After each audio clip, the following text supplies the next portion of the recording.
Assalamualaikum warahmatullahi wabarakatuh.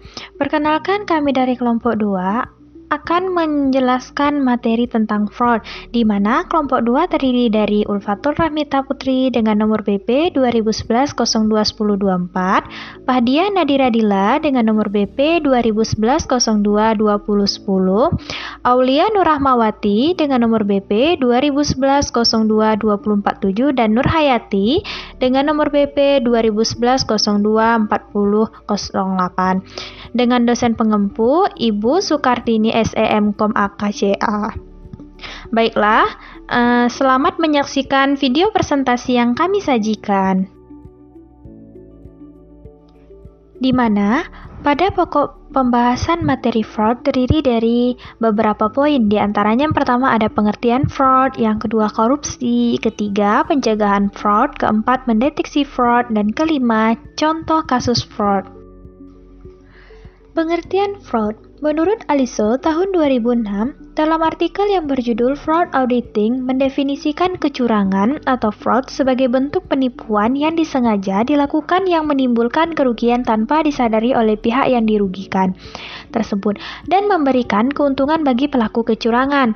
Dan menurut SPKN 2017, kecurangan atau fraud adalah perbuatan yang mengandung unsur kesengajaan, niat, menguntungkan diri sendiri atau orang lain, penipuan, penyembunyian atau penggelapan, dan penyalahgunaan kepercayaan yang tujuan untuk memperoleh keuntungan secara tidak sah yang dapat berupa uang, barang atau harta, jasa, dan tidak membayar jasa yang dilakukan oleh satu individu atau lebih dari pihak yang bertanggung jawab atas tata kelola, pegawai, atau pihak ketiga. Karakteristik fraud. Yang pertama adalah hidden atau tersembunyi. Berbeda dengan kejahatan lain, sifat perbuatan fraud selalu tersembunyi. Metode atau modus operasinya selalu mengandung tipuan untuk menyembunyikan sedang berlangsungnya fraud. Metode menyembunyikan fraud pun sangat beragam. Pelaku fraud sangat kreatif dalam mencari celah-celah untuk menyembunyikan fraud. Yang kedua adalah breach of fiduciary deception atau mengandung perbuatan melawan hukum.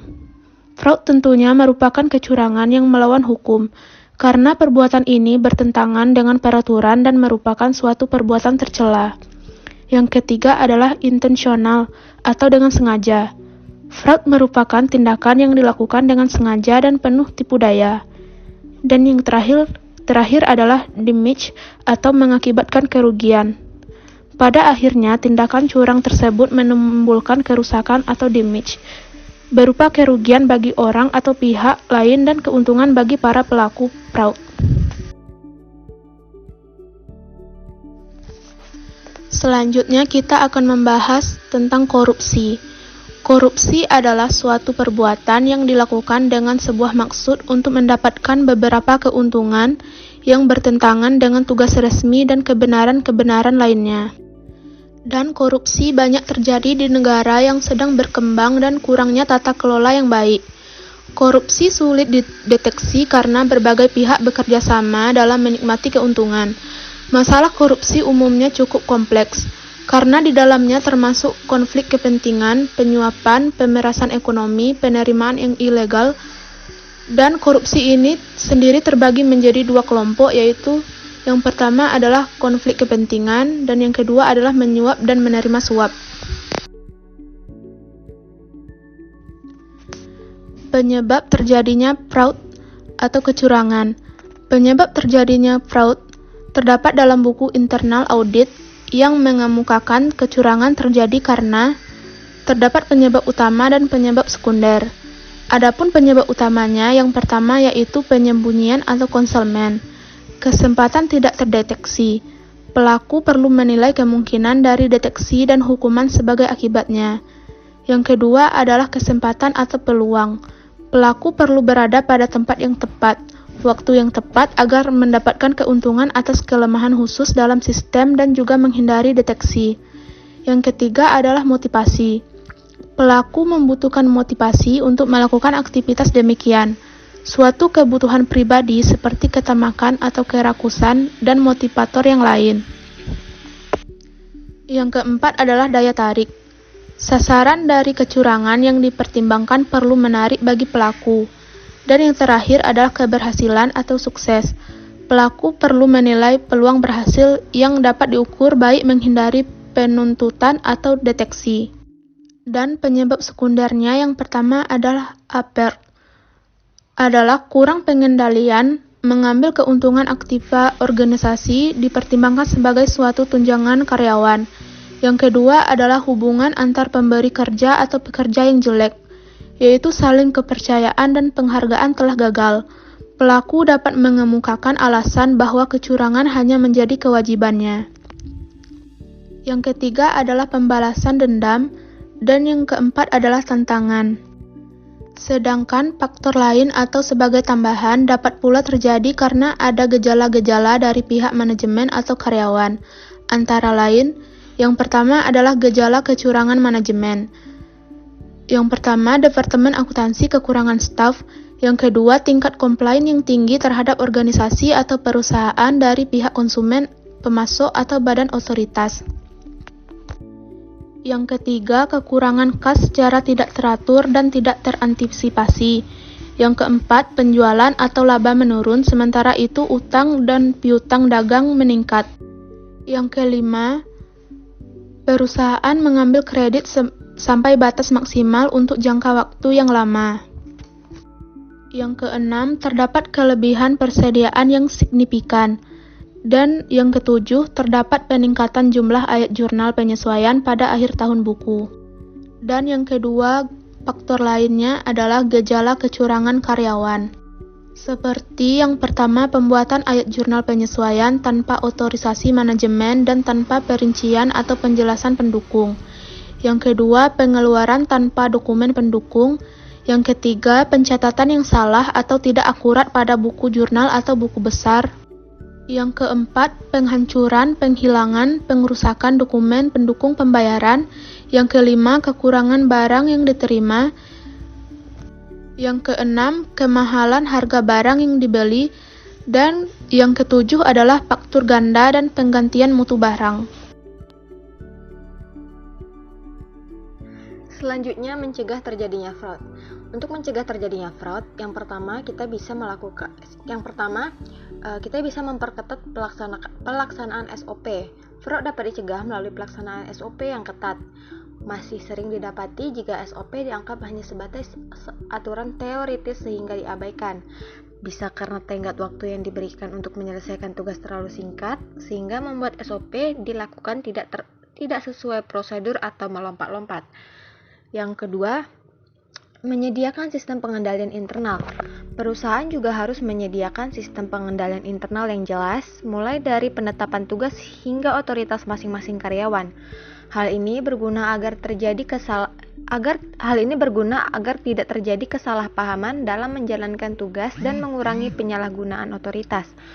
Soal bagian keuangan, mungkin bisa dilakukan dengan cara pemisahan wewenang pencatatan dan menyimpan uang. Jadi, khusus bagi mereka yang melakukan pencatatan laporan keuangan, tidak diperkenankan memegang uang, sehingga tingkat kecurangan dapat diminimalisasi. Tidak hanya sebatas punya sistem pengendalian internal saja, namun perusahaan juga harus memiliki standar prosedur yang jelas tentang hal tersebut. Dengan begitu, akan mempermudah mengatur perilaku karyawan, terutama bagian akuntansi untuk berperilaku sesuai visi dan misi perusahaan. Kemudian yang ketiga, yaitu menjalankan pengawasan dan proses komunikasi akuntansi yang baik. Kemungkinan terjadinya fraud laporan keuangan bisa diperkecil jika perusahaan memiliki komunikasi akuntansi yang baik. Kecurangan pada laporan keuangan dapat terjadi karena kurangnya transparansi keuangan yang dilakukan oleh pihak-pihak yang tidak bertanggung jawab. Dalam hal ini, karyawan dapat saling berhubungan dengan aktivitas pelaporan keuangan sudah semestinya diberikan pengawasan kinerja. Langkah pengawasan ini berguna untuk memastikan tingkat integritas penyusunan laporan keuangan. Pastikan juga untuk selalu mengotorisasi sistem akuntansi pada perusahaan dengan sebaik-baiknya. Hal ini diwujudkan dengan melakukan penyusunan dokumen akuntansi secara lengkap, kemudian mengklasifikasikannya dan melaporkan pada periode yang tepat. Selanjutnya yang keempat, memberi saluran komunikasi khusus pelaporan tindak kecurangan. Pemberian saluran komunikasi khusus untuk pelaporan fraud bisa jadi solusi bagi pihak-pihak yang mengetahui ada kecurangan tetapi merasa takut untuk melaporkannya karena diancam atau tidak tahu harus melapor pada siapa. Yang kelima, memberikan pelatihan anti-fraud bagi karyawan. Hal ini tidak kalah penting adalah memberikan pelatihan anti-fraud secara berkala pada karyawan khususnya dengan terlibat dalam penyusunan laporan keuangan. Dengan demikian, mereka akan lebih paham tentang fraud di perusahaan, di antaranya terkait dengan sanksi yang diberikan apabila ada karyawan yang ketahuan melakukannya. Yang keenam atau yang terakhir, yaitu mengadakan audit dengan melibatkan auditor independen.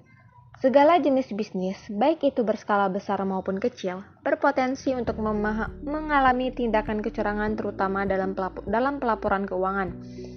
Oleh karenanya, audit sangat penting untuk dilakukan. Audit berguna dalam memaksa karyawan bekerja lebih jujur, berhati-hati, dan lebih optimal.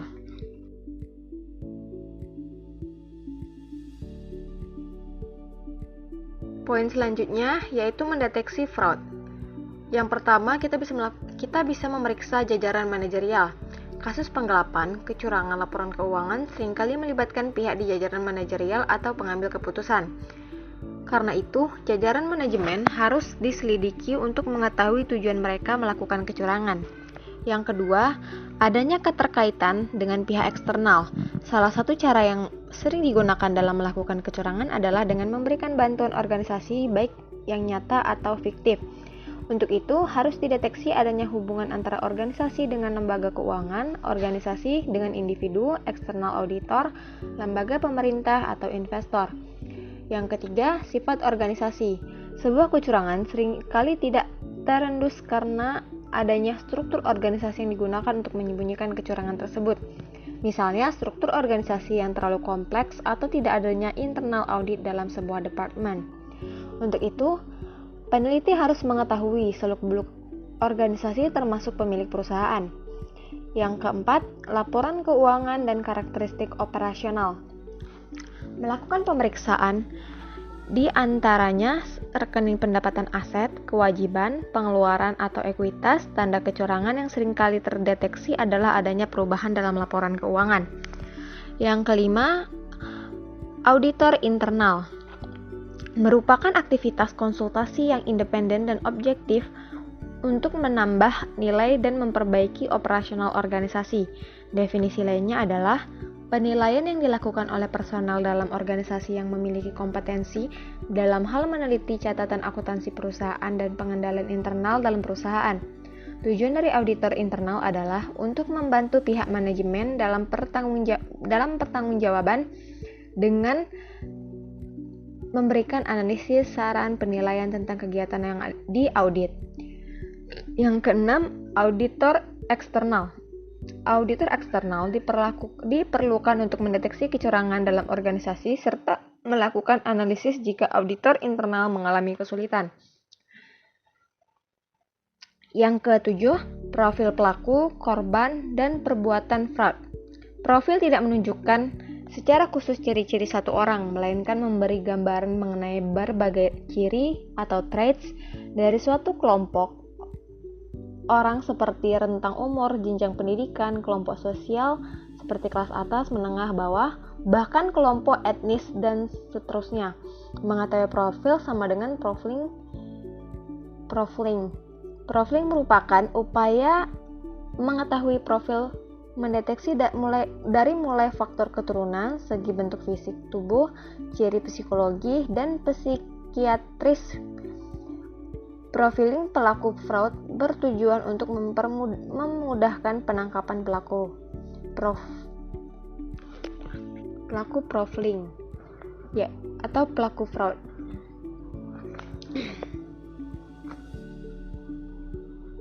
Yang kedelapan, profil kejahatan berkerah putih di Amerika Serikat.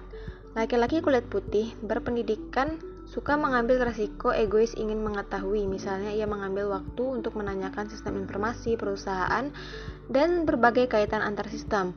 Keinginan untuk mengabaikan atau melanggar ketentuan dan sedapat mungkin mencari jalan pintas, bekerja sepanjang hari bahkan di akhir pekan, sehingga memberi kesan bahwa ia bekerja keras, di bawah tekanan dan penyendiri. Meskipun pada saat yang sama ia mempunyai hubungan kerja yang erat dengan pemasok tertentu, profil kejahatan berkerah putih di Amerika Serikat. Yang kesembilan, termotivasi dengan ketamakan dan hadiah-hadiah yang bersifat materi. Menghambur-hamburkan uang secara teratur. Ia diperbudak uang, berada dalam kesulitan keuangan, tidak bahagia di tempat kerjanya, dan mengeluh karena diperlakukan tidak adil atau atasannya korup. Menganggap auditor, inspektur, atau atasannya sebagai musuh. Yang ke-10, profiling korban fraud. Profiling terhadap korban fraud tujuannya untuk memudahkan target penyebaran informasi, bagian ilmu, dan viktimologi profiling korban fraud. Yang ke-11, profiling terhadap perbuatan kejahatan, fraud, dan lain-lain. Profiling yang dilakukan dalam upaya mengenal perbuatan kejahatan atau cara melaksanakan kejahatan tersebut disebut modus operasi. Profil dari fraud tersebut juga di tipologi fraud, profiling terhadap perbuatan kejahatan.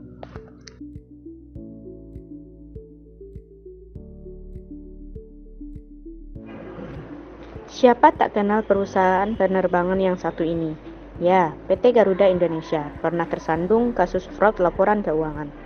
Fraud yang melibatkan Garuda Indonesia termasuk ke dalam fraudulent statement karena berkaitan dengan pemolesan laporan keuangan. Ceritanya, pada tahun 2018 lalu, PT Garuda Indonesia Persero Tbk mengklaim catatan kinerja keuangan yang cemerlang. Saat itu tercatat laba bersih mencapai 809.000 US dollar atau sekitar 11 miliar,33 miliar. Namun, dua komisaris perusahaan tersebut menolak menandatangani laporan keuangan karena merasa janggal akan pencatatan transaksinya yang terlihat di Poles.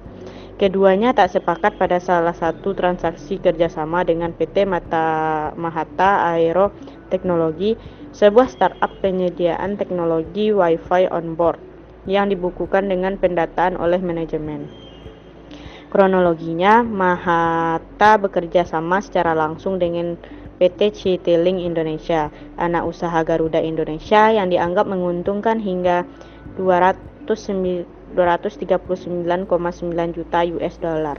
Dalam kerjasama itu, Mahata berkomitmen menanggung seluruh biaya penyediaan, pemasangan, pengoperasian, dan perawatan peralatan layanan konektivitas.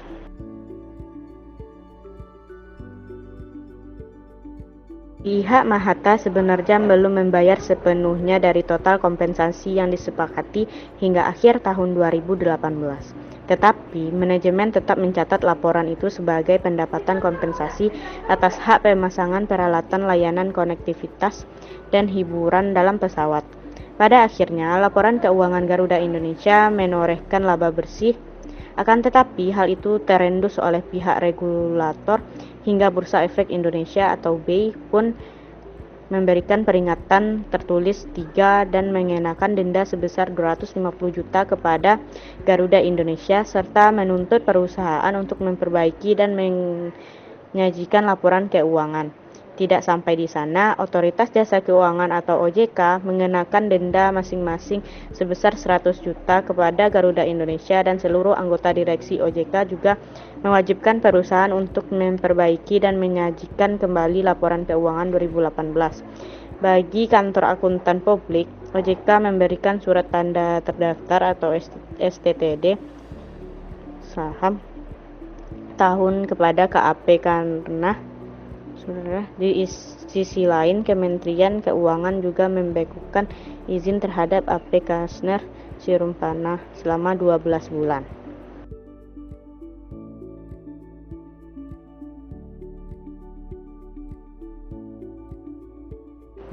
Mungkin hanya itu dapat yang kami sampaikan. Bila ada salah kata mohon dimaafkan.